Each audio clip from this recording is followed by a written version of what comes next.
Trump memberi tamparan hebat kepada penyeludupan antarabangsa selepas satu operasi bersepadu antara Brazil, Amerika Syarikat dan Bolivia mendedahkan satu penghantaran yang mencurigakan yang mungkin akan tercatat dalam sejarah sebagai rampasan kokain terbesar yang pernah direkodkan di wilayah Brazil. Jabatan Kastam telah menahan 8 buah lori yang membawa kira-kira 260 tan kayu di Corumbá, Mato Grosso do Sul dan Cáceres, Mato Grosso di sempadan dengan Bolivia. Analisis awal menunjukkan keputusan positif untuk kokain. Anggaran menunjukkan bahawa jumlah dadah itu mungkin antara 20 hingga 50 tan yang disembunyikan di dalam struktur kayu tersebut.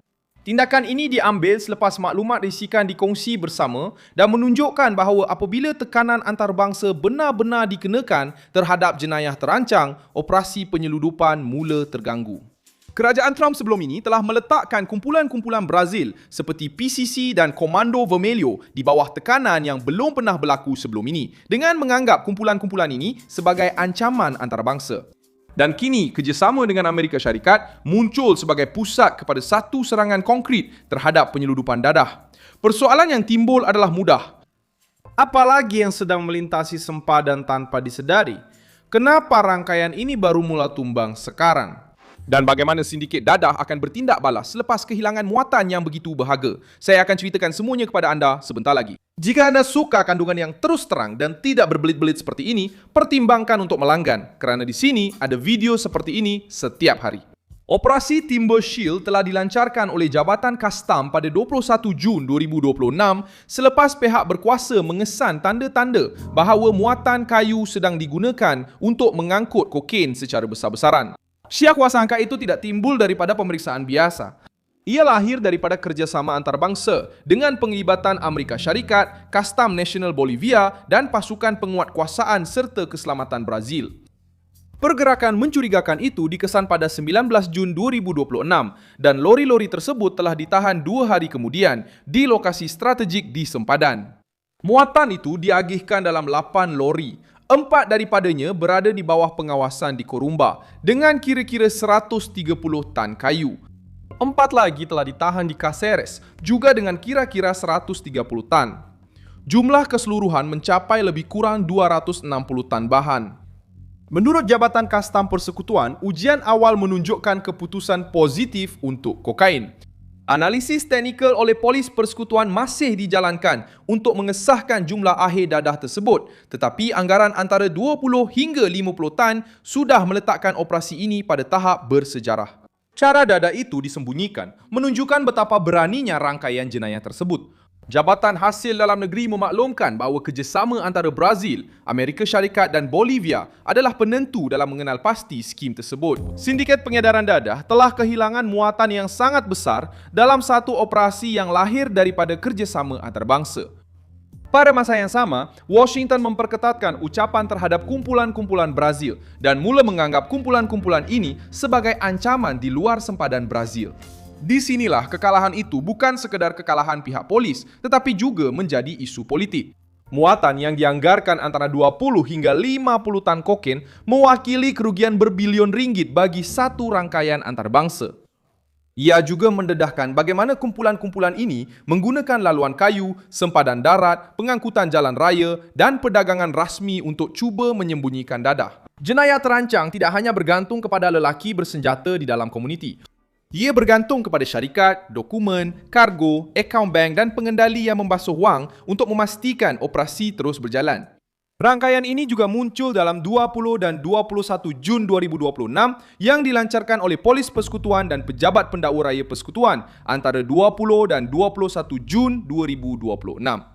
Tindakan itu menyasarkan struktur keuangan dan logistik transnasional yang berkaitan dengan Comando Vermelho.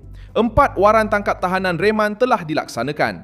2 suspek sedang berada di Suriname, telah ditahan oleh pihak berkuasa tempatan, dihantar pulang ke Brazil dan ditahan di Belém, Pará. Sasaran lain telah ditahan di Rio de Janeiro dan di Tabatinga, Amazonas, kawasan sensitif kerana berhampiran dengan sempadan Kolombia dan Peru. Salah seorang yang ditahan di Suriname dikenal pasti sebagai pembekal dan pengendali keuangan yang terlibat dalam pembelian senjata untuk Comando Vermelho. Menurut siasatan, dia dipercayai telah menggerakkan lebih daripada 150 juta reais. Polis persekutuan juga telah menahan seorang wanita yang dikenal pasti sebagai pengendali logistik dan keuangan dalam skim tersebut.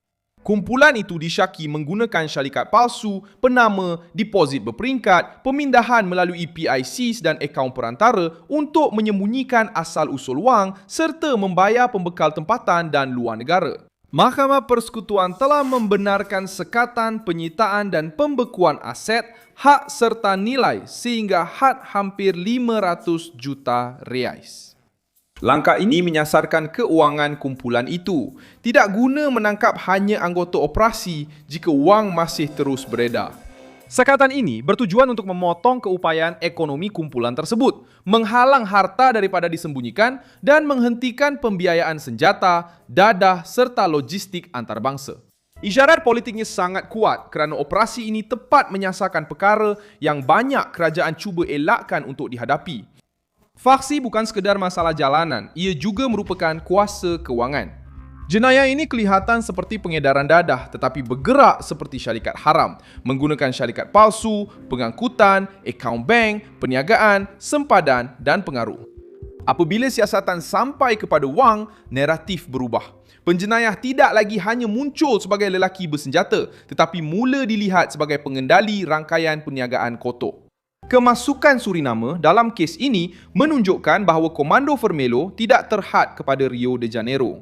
Kumpulan itu mencari laluan di Amazon, sambungan di luar Brazil dan koridor antarabangsa untuk memastikan bekalan senjata dan dadah sentiasa terjaga. Fakta bahawa suspek telah dikesan di luar wilayah Brazil menguatkan lagi bahawa memerangi jenayah memerlukan kerjasama dengan negara-negara lain. Tanpa pertukaran maklumat risikan, tanpa tindakan bersama dan tanpa tekanan keuangan, kumpulan itu melintasi sempadan sementara kerajaan terpaksa mengejar keadaan. Pendekatan tegas Amerika Syarikat terhadap PCC dan Komando Vermelho muncul sebagai latar belakang kepada detik baharu ini. Apabila Washington mengklasifikasikan faksi-faksi jenayah Brazil sebagai ancaman antarabangsa, bank, syarikat, pengendali kewangan dan perantara mula merasakan risiko yang lebih besar. Ucapan mengenai kedaulatan yang digunakan oleh pihak-pihak dalam kerajaan Lula tidak menghapuskan fakta utama. Penyeludupan dadah Brazil telah menjadi antarabangsa. Dan untuk memerangi kemajuan ini memerlukan alat-alat antarabangsa.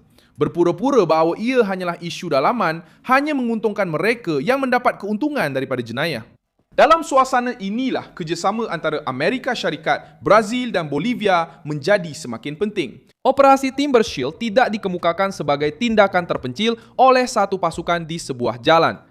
Jabatan Custom, Polis Persekutuan, Tentara Brasil, Kumpulan Sempadan dan pakar forensik teknikal turut serta dalam operasi ini untuk melindungi kargo, mengesahkan bahan tersebut dan mengekalkan rantaian jagaan. Dadah itu masih akan melalui analisis akhir, tetapi syak wasangka itu sudah mendedahkan satu laluan yang berbahaya. Berita itu juga membawa satu lagi isu yang membebankan Brasilia. Sementara jenayah terancang menghadapi serangan keuangan dan antarabangsa, Alexandre de Moraes menghadapi tekanan undang-undang di Amerika Syarikat dalam tindakan yang dibawa oleh Trump Media dan Rumble. Syarikat-syarikat tersebut meminta supaya Moraes diadili tanpa kehadirannya di Mahkamah Amerika dengan alasan bahawa beliau tidak memberi maklum balas dalam tempoh yang ditetapkan. Dalam proses berkaitan dengan arahan terhadap profil dan kandungan rakyat Brazil yang berpangkalan di Amerika Syarikat, termasuk Rodrigo Constantino. Rodrigo Constantino menyindir situasi itu dan mempersoalkan mengapa Moraes tidak melantik istrinya sendiri untuk membelanya dalam proses tersebut. Kenyataan itu berunsur politik dan menyindir imej kekuatan menteri tersebut. Bagi pengkritik Moraes, kes ini menunjukkan bahawa perintah Mahkamah Brazil apabila cuba mencapai warga negara, platform dan ucapan di wilayah Amerika menghadapi halangan yang sukar di Mahkamah Amerika Syarikat. Pertikaian ini bukan lagi sekedar isu perundangan, malah telah memasuki bidang kebebasan bersuara, kedaulatan dan had keputusan nasional di luar Brazil. Trump Media dan Rumble menuduh Moraes melakukan penapisan di luar wilayah dan berusaha agar perintah sekatan dianggap tidak berkuat kuasa di Amerika Syarikat. Pergerakan ini menarik perhatian kerana ia berlaku dalam gelanggang yang sama di mana kerajaan Trump memperhebat tekanan ke atas puak-puak dan rangkaian transnasional. Di satu pihak, Washington mengetatkan kawalan terhadap penjenayah yang menggunakan wang, dadah dan sempadan. Di pihak lain, syarikat-syarikat Amerika Syarikat berdepan dengan keputusan-keputusan Brazil yang menurut mereka melanggar jaminan perlembagaan di Amerika Syarikat. Kes Deolane Bezerra menjadi tajuk berita kerana tindakan OABSP yang memohon habeas corpus untuk cuba memindahkannya ke mudahan tahanan khas atau memberikan tahanan rumah. Deolane kini ditahan secara reman dalam siasatan yang menyiasat skim pengubahan wang haram yang didakwa berkaitan dengan PCC. Mahkamah Tinggi Kehakiman telah pun menolak pada 9 Jun 2026 permohonan pembebasan yang dikemukakan oleh pihak pembelaan mengekalkan tahanan reman dalam operasi Wonix.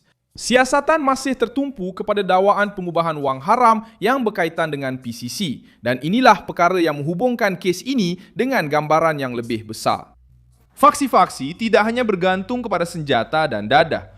Mereka memerlukan pengubahan wang haram, syarikat, pengendali dan laluan undang-undang yang kelihatan sah untuk menggerakkan wang tersebut. Brazil sampai ke saat ini dengan 3 front yang terbuka pada masa yang sama. Di sempadan dengan Bolivia, satu muatan kayu boleh menyembunyikan rampasan kokain terbesar dalam sejarah negara. Di Suriname, polis persekutuan menahan suspek yang dikaitkan dengan pembiayaan senjata dan dadah untuk Komando Vermelho. Di São Paulo, kes Deolane terus menghangatkan perbincangan mengenai pengubahan wang haram yang berkaitan dengan PCC. Setiap kes mempunyai siasatan sendiri, tetapi semuanya mendedahkan penyakit yang sama. Jenayah terancang telah menjadi rangkaian antarabangsa dengan wang, logistik dan perlindungan. Perbezaannya sekarang ialah tekanan bukan lagi sekadar kata-kata, tetapi telah sampai ke poket. Muatan kayu telah ditahan. Pakar forensik menemui petunjuk adanya kokain. Mahkamah telah membenarkan pembekuan hampir 500 juta reais terhadap struktur yang berkaitan dengan Komando Vermelho. Suspek yang disiasat telah ditangkap di luar Brazil dan dibawa pulang. Kerjasama dengan Amerika Syarikat dan Bolivia telah membantu membongkar skim yang boleh merentasi sempadan dan sampai ke pelabuhan tanpa menarik perhatian. Sekarang polis persekutuan mengambil alih siasatan jenayah terhadap kargo tersebut, mengesahkan jumlah akhir dadah dan mempergiat usaha mencari pihak yang membiayai, mengangkut, menerima dan melindungi penghantaran ini. Saya Muson Hafiz Global, seorang internasionalis dan tujuan saya adalah untuk memastikan anda sentiasa mendapat maklumat yang benar setiap hari. Pautan berita ada di dalam deskripsi video. Sila tekan butang suka pada video ini, langgan saluran ini dan pada akhir nanti, lihatlah ruangan komen supaya anda lebih terlibat dengan komuniti Milson Alves.